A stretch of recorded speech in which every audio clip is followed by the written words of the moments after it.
Hi everyone, welcome to this presentation on quantum cryptography. Before we can dive into quantum cryptography and its applications to modern cryptography, we first have to understand what modern cryptography is. Modern cryptography exists to protect sensitive information through the use of codes and encryptions. Cryptography is there to ensure that when communicating some sort of sensitive information, only the sender and receiver have access to what that information is, and is protected against some adversary or eavesdropper that is trying to figure out what the original message is. Cryptography has been used throughout history. Julius Caesar used it in communicating battle plans. The Nazis used Enigma to encode their war messages, which Alan Turing famously invented the first computer to decrypt. Modern day government communications and security of private information like bank information uses cryptography to protect sensitive information. Looking at the Caesar cipher, it's one of the first encryptions that's publicly known to be used. Julius Caesar would encrypt messages by shifting each character in a message by 3 places. For example, A would become D, Z would become C, and C would become F. And noting that it's important that when you have the shift that overlaps Z, it simply wraps around to the beginning of the alphabet. For example, this random message shown here on the screen decrypts into begin the attack now if you shift it back 3 characters.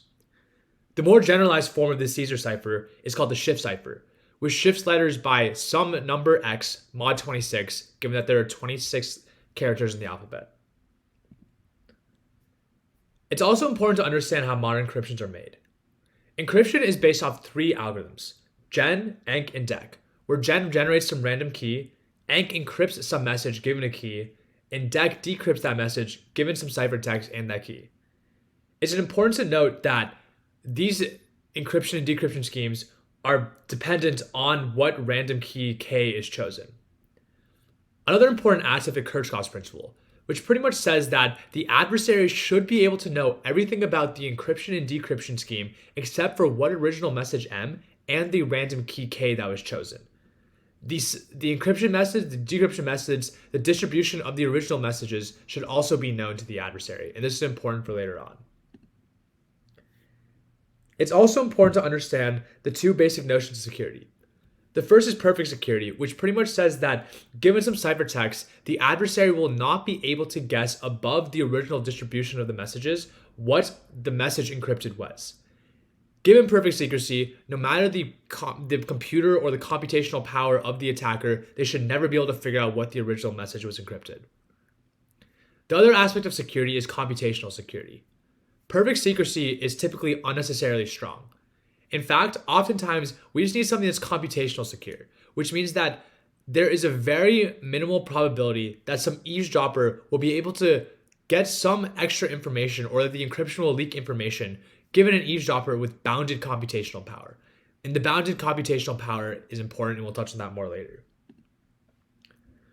Looking back, is the shift or Caesar cipher secure? From Kirchhoff's principle, we know that the adversary will know what encryption is being used.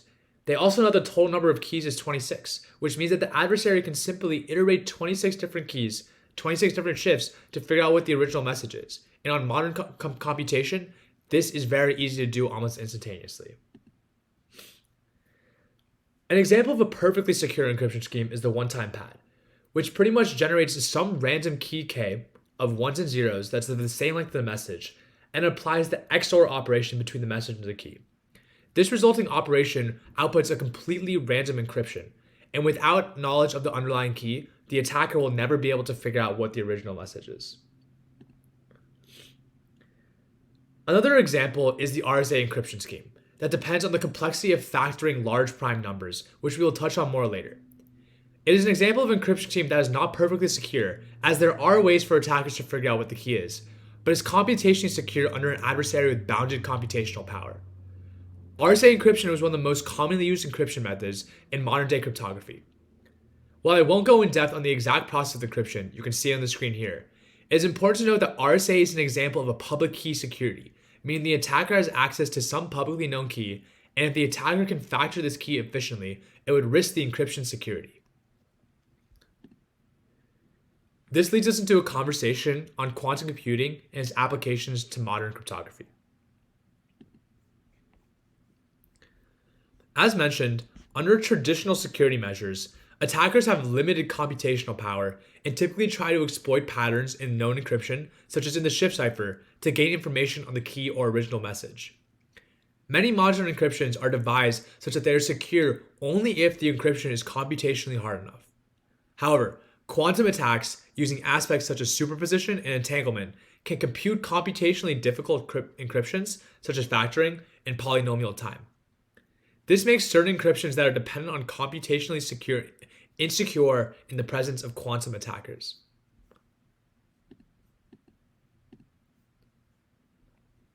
We've mentioned a lot so far on the topic of computationally complex and quote unquote hard problems. What this is there is a branch in computer science and math that involves the study of hard problems. There's a class of problems, such as factoring large prime numbers, that fall into the category called NP-hard, that can only be done by pretty much trying all possibilities of that problem to solve that problem, which at minimum takes exponential time. Exponential time problems are infeasible to calculate given large inputs on classical computers in current day computers. You may have heard before of the millennial problem called P is equal to MP. As mentioned before, the RSA encryption uses a publicly known key n, which means you can break the RSA encryption if you can efficiently factor n. However, on classical computers, as n grows larger, it is extremely computationally difficult for classical computers to factor large prime numbers. It falls into the category of n-complete. However, using certain quantum algorithms, such as Shor's algorithm, this can be done in polynomial time, specifically in O to the log n cubed time, which is polynomial.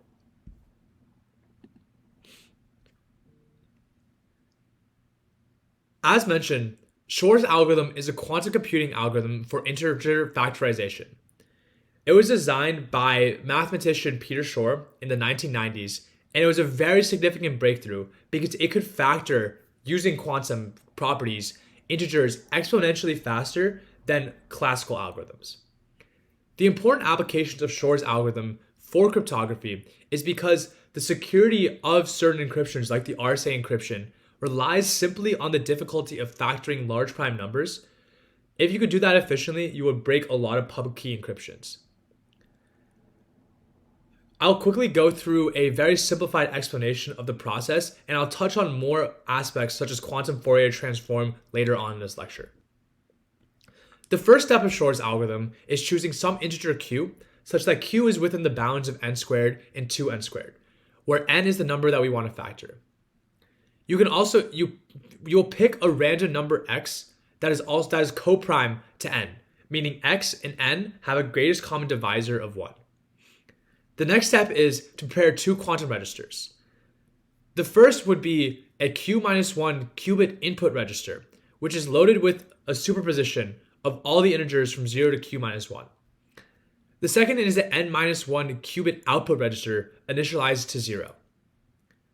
We then apply a transform that calculates x mod n for every single number in the input register and store those results in the output register. After measuring that output register, you retain a single value c. This measurement also will collapse all of the registers into superposition of all states that would also potentially yield c when the same transformation is applied.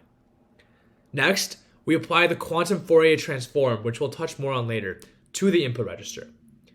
This mathematical transformation pretty much amplifies the probability of measuring states that are integer multiples of q over r, where r is an unknown period in the function that we aim to find later, and we'll touch on this more later.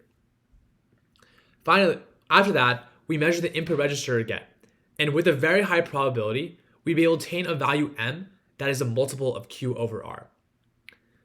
After this, we simply use classical methods, such as continued fraction expansion, which we won't touch on right now, to calculate the period r from m. And once we have this period r, we can factor the numbers of n by computing the GCD of n with x to the r over 2 plus 1 and x to the r over 2 minus 1 just on a classical computer. This is an example of what Shor's algorithm does. As I said, it's groundbreaking because if a quantum computer can find the period r, it can efficiently factor the number r and break the RSA encryption, which is the security for a large number of public key encryptions that are used in modern day. And now we're going to touch on some important aspects of Shor's algorithm that we mentioned earlier. The first important aspect is the concept of periods. Periodic functions are functions that repeat their values over regular intervals on their input domain. For example, the modular function given some x to the a mod n is a periodic function. You can see here choosing n is equal to 15 and x equal to 7. We get this repeating function where from 7 to the 1 to 7 to the 4, you result in different values. But starting at 7 to the 5, you start repeating the same resulting value. And 7 to the 6 will give 7 to the 2, 7 to the 7 will give 7 to the 3, 7 to the 4, 7 to the 8, and repeating. This is a very important characteristic that Shor's algorithm exploits. Shor's algorithm also uses entanglement to significantly enhance computational efficiency. We've seen the use of entanglement and superposition in other algorithms that helps with quantum algorithms and efficiency. This parallelism allows for the simultaneous execution of operations across different states of the quantum system. It also helps to maintain qubit coherence, which is pivotal for the correct execution of quantum Fourier transform. The third aspect that's really important is the topic of quantum Fourier transform. It is essential within Shor's algorithm, and it modifies the probability amplitudes of a quantum state, thereby increasing the likelihood of certain outcomes. Specifically, quantum Fourier transform adjusts the probabilities so that states which are multiples of Q over R become much more likely to be observed. This change in probability is not uniform, and while the quantum state before quantum Fourier transformation is an equal superposition, meaning all outcomes are equally likely, the application of quantum Fourier transform results in a state where the amplitudes of certain states, specifically those at Q over R, are amplified. And when we measure the state of the first register after applying quantum Fourier transform, we are likely to find that integer m which we wanted in Shor's algorithm, which is expected to be a multiple of Q over R. And given the known value of Q in the measured m, we can finally determine the period R, which is a crucial step in the algorithm. After we have the period R, it is easy on a classical computer to factor the letter n, which is the heart of Shor's algorithm. As you can see visually through the block space here, the quantum Fourier transform transforms a number from its traditional representation in computational basis, and then adjusts the representation by the phase as a rotation around the z-axis. You can see the resulting qubit representation after quantum Fourier transform in bracket notation after the application to 1, 0, 1, which is equivalent to 5 in binary.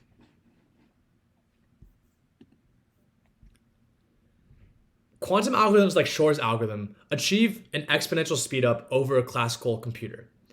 This has the result of turning quote-unquote hard problems into problems that can be solved in polynomial time, such as factoring or one-way functions and computing discrete logarithms.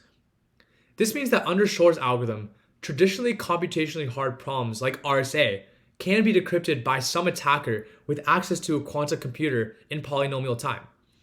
Given that practically all public key encryptions, which make up practically all encryptions that are widely used, are based off the complexity of hard problems, this means that most, if not all, public key encryptions are subject to attack by a quantum computer using Shor's algorithm. It is important to note that under perfect secrecy, quantum computing has no impacts. The one-time pad is still a perfectly secure encryption scheme under both classical and quantum attacks that cannot be broken, given it's completely random and perfectly secure. However, the one-time pad is infeasible to use in real life, given that the key can only be used once and requires keys as long as the message it's encrypting, which is a large data resource. Quantum key distribution is a method that applies the principles of quantum physics in order to share encryption keys between parties, taking advantage of the fact that any attempt to eavesdrop on quantum states inevitably will cause detectable disturbances due to the measurement of qubits. This technology transforms authenticated and not necessarily private channels into secure lines of communication, ensuring that legitimate senders and receivers can share and exchange information securely. Due to quantum key distribution's lower distribution rate compared to traditional communication methods, it is often used in practice to periodically update keys in standard symmetric key encryption systems, enhancing security that is resilient to the potential threats posed by quantum computing. Currently, quantum attacks aren't really a big concern. The largest number factored on a quantum computer using Shor's algorithm is 21. This is because breaking like a 2048-bit RSA encryption will require 18,434 logical qubits, or roughly 18 million physical qubits, while the most advanced quantum computers only have 1,000 qubits right now. However, quantum computing is making big steps, and we need to prepare now for the inevitable when quantum computers can eventually efficiently break hard problems. And here's an example of Shor's algorithm gates. Thank you for listening.